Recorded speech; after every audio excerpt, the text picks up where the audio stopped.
जय हिंद दोस्तों। आज हम लोग पढ़ेंगे कूलॉम नियम का सदिश रूप।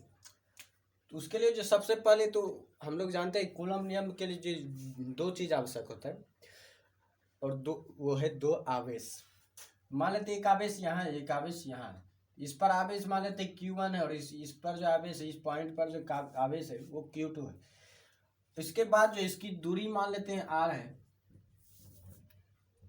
तो सदिश रूप में जो इस पर जो बल कार्य करेगा, मान लेते हैं बल जो सबसे पहले कार्य कर रहा है F कार्य कर रहा है, लेकिन सदिश रूप में जो कार्य करेगा एक के द्वारा जो दो पर बल लगाया जा रहा है, तो ये हो जाएगा F12।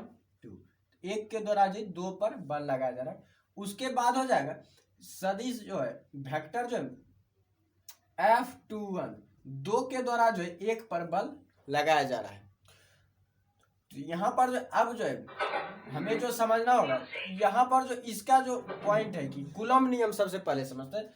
कूलॉम नियम जो होता है वो होता है F is equal to 1/4 epsilon naught into Q1 into Q2 by R square.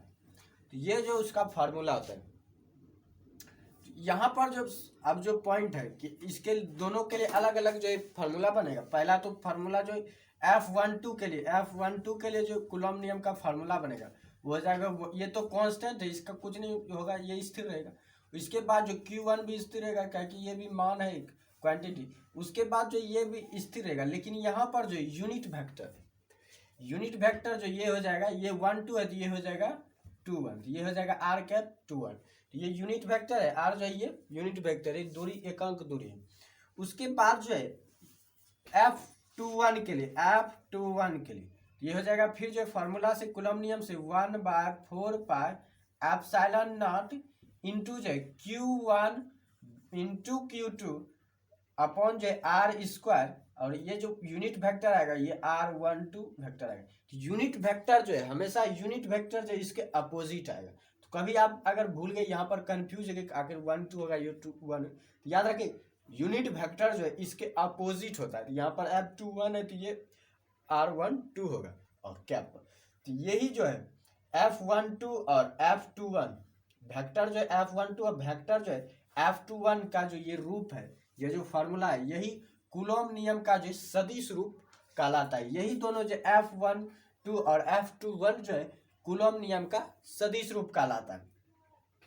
तो यहाँ पर जो हमें जो सबसे पहले जो भाषा लिखने की, जैसे कि माना कि हमने जो माना कि बिंदु आवेश Q1 और Q2 है जिनके बीच की दूरी R है, और इस पर जो एक के द्वारा जो है पहले आवेश के द्वारा जो दूसरे आवेश पर लगाया गया बल जो है F12 है, और वहीं दूसरी तरफ जो है दूसरे आवेश के द्वारा पहले आवेश पर आरोपित किया गया बल जो है F21 है। और एकांक सदिश R12 और जो है R21 है, तो जो है कूलॉम के नियम से उसके बाद जो इसको लिख देंगे, उसके बाद लिख देंगे कि F12 और F21 जो है यही जो है कूलॉम नियम का सदिश रूप है। यही जो है कूलॉम नियम का सदिश रूप है।